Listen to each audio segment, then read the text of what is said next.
guys, welcome back. It's Amber. So last week we started our onion seeds in our 3/4 inch cubes, our soil blocks, and they germinated. Yay! So we're going to move those guys into the medium-sized soil block so they can have a little bit more space. So come on over with me while we get started. So last week we used our small soil blocks to start our onion seeds, and they did germinate.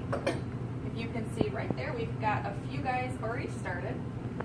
So I want to move those guys into the 2-inch soil blocks, and I'm going to show you guys how to do that. So this little guy right there.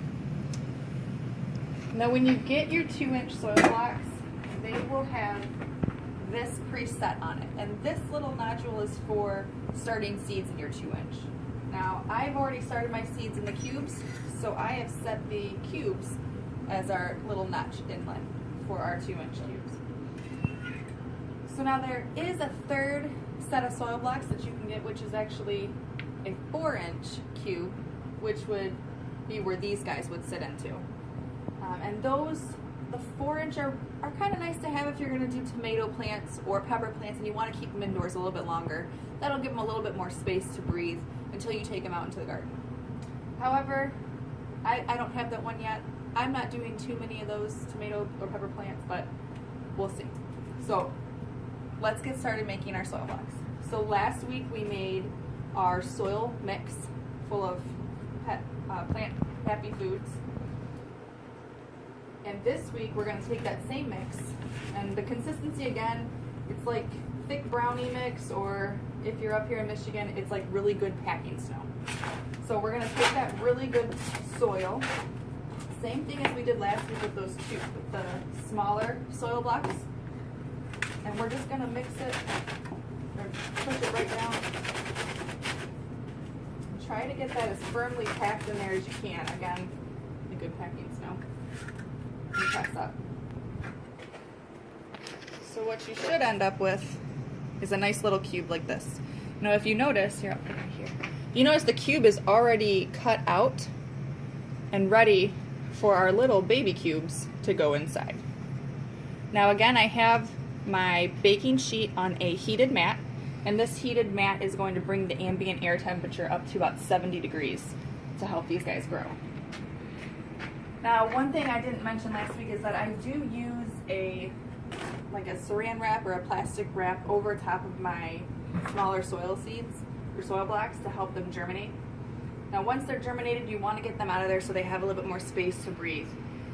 Now once you guys have them in the soil blocks, the beauty of the soil blocks again is that they will just kind of eat up all that food that's in that good soil, and then it also air prunes. So instead of having to cut your plants out of any type of container or have them stop growing at a certain point because of a container barrier, they will just continue to grow around that soil block.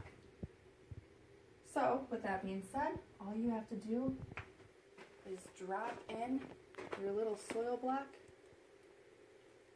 and you're ready to go. Okay, so last week I had 2 questions come in regarding the video, and the first question was, where do you get the soil block tools? So these guys right here, these 2, my wonderful mother-in-law actually bought for me to help in my investment in the garden. So she found those, I believe they were online. Again, they were about 50 bucks. I just did a quick Google search for soil block tools, and a lot of sites came up selling them. I'm sure you can find them online. Otherwise, I would go to your local garden center again and just kind of pick their brains on where they might find those guys locally. You can also make them yourself. I've seen lots of YouTube videos on people making them themselves. I don't know how ease of use they are because I've never used them myself. These guys are really easy to use. I mean, picked them up first time, made soil blocks, no problem. The second question that came in was, where do you do this? And as you can tell by the video, I'm in my basement. It's an unfinished basement. It's kind of our storage center for right now while the house is under construction. So it's about 60 degrees on here, so I don't have too much of a hard time keeping the ambient temperature up to 70 for my heat mat. The other thing is I'm down here all the time putzing around and whatever, so I know there's no little varmints running around. So the thing you have to think about as far as where your space is do you have enough space to start all the seeds you want? Do you have enough light to think about that in your heat source as well. Last thing I would mention is if you have home pets, definitely keep them away. You know, you don't want anything knocking over your seeds or anything like that. Secondly is, do you have mice? Do you have anything that could be running around like that and eating up your seeds, or, you know, worse, totally knocking them over?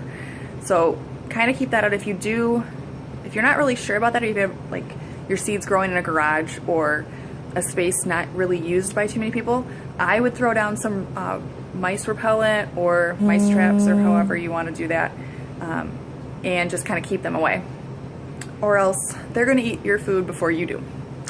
So guys, away from it as much as possible, or else you really won't have any food for you. So that's all for today, guys. Thank you so much for watching. Please like and subscribe and leave a comment so I know what you guys are thinking and feeling and want to know about. And it'll only help me make a better video and learn myself. So thanks again. Have a great day.